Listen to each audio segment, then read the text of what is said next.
Bienvenue au RSI Défense. Voilà maintenant plusieurs mois que beaucoup d'entre vous se sont inscrits. Vous êtes près de 5000 maintenant à être inscrits sur notre blog. Tout de suite, je tiens à préciser que nous sommes toute une petite équipe de bénévoles sans subvention, ce qui ne nous permet pas de répondre à chacune d'entre vous et nous le regrettons profondément. Toutefois, quand même, nous avons mis tout ce qu'on peut en ligne pour vous donner les conseils. Mais je vous conseille une chose quand même que vous ne faites pas tous. Lorsque vous lisez le blog, allez jusqu'au bout. On répond à peu près à toutes les questions que vous pouvez vous poser. Alors, lisez bien d'abord les documents que vous recevez. Et puis également, faites attention, lisez dans tout le blog, il y a la réponse certainement que vous souhaitez. Tout ça ne règle pas le problème de la pagaille du RSI. Le RSI ou de l'URSSAF, parce que c'est l'URSSAF en définitive qui régente tout, qui règle tout. L'URSSAF se cache derrière le RSI. A pris le nom du RSI. Et vous pouvez le vérifier lorsque vous regardez les documents où vous avez accès. Vous avez de quoi d'ailleurs faire un véritable discours sur le RSI. J'ai mis tous les documents en ligne, y compris d'ailleurs la demande de 7 députés de la création d'une commission d'enquête parlementaire sur les comptes du RSI. Vous y découvrez d'ailleurs que ça coûte 17% plus cher que les anciens régimes. Vous découvrirez autre chose en regardant. Vous verrez que les papiers en tête, les cartes de visite se ressemblent entre ceux de l'URSSAF et les papiers en tête du RSI. Oui, c'est grave. Le RSI n'est que l'annexe de l'URSSAF aujourd'hui. Et si vous regardez tout cela, quand vous déclarez à qui? Au RSI? Non, vos revenus, vous les déclarez à l'URSSAF qui se cache derrière le RSI. Alors vous croyez que le RSI vous envoie votre cotisation à payer? Non, non, c'est l'URSSAF qui vous envoie votre cotisation, toujours cachée derrière le RSI. Et c'est le RSI lui-même, que j'appellerais le RSI légal, qui n'aura à votre dossier que 30 jours après.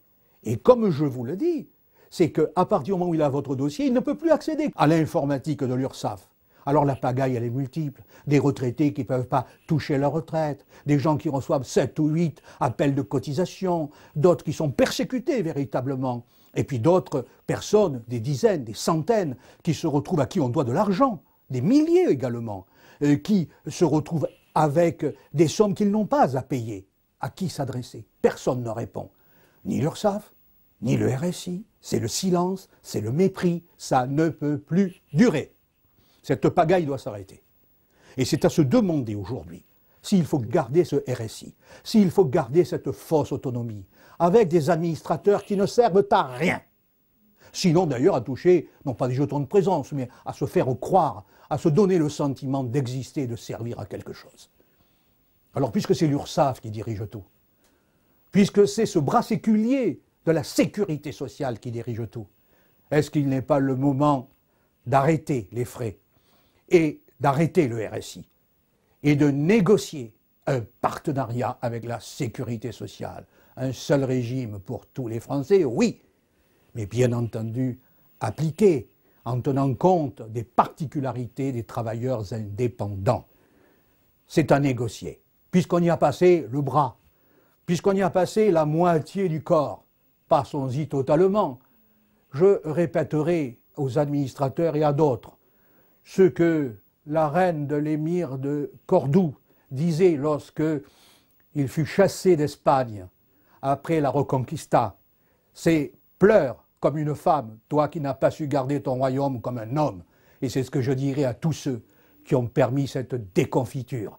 Alors maintenant, bientôt, vous allez avoir à vous prononcer dans un sondage. Ce sondage, vous l'aurez, il démarrera le 18 novembre. Le 18 novembre, sur le blog RSI Défense, vous aurez à vous prononcer, soit pour garder ce RSI, soit pour demander une intégration négociée et adaptée à la sécurité sociale. C'est vous qui ferez le choix. Et pour une fois, je répéterai ce que je répète sans cesse dans mon syndicat: il vaut mieux agir que gémir. Alors je vous donne rendez-vous pour notre sondage d'opinion le 18 novembre.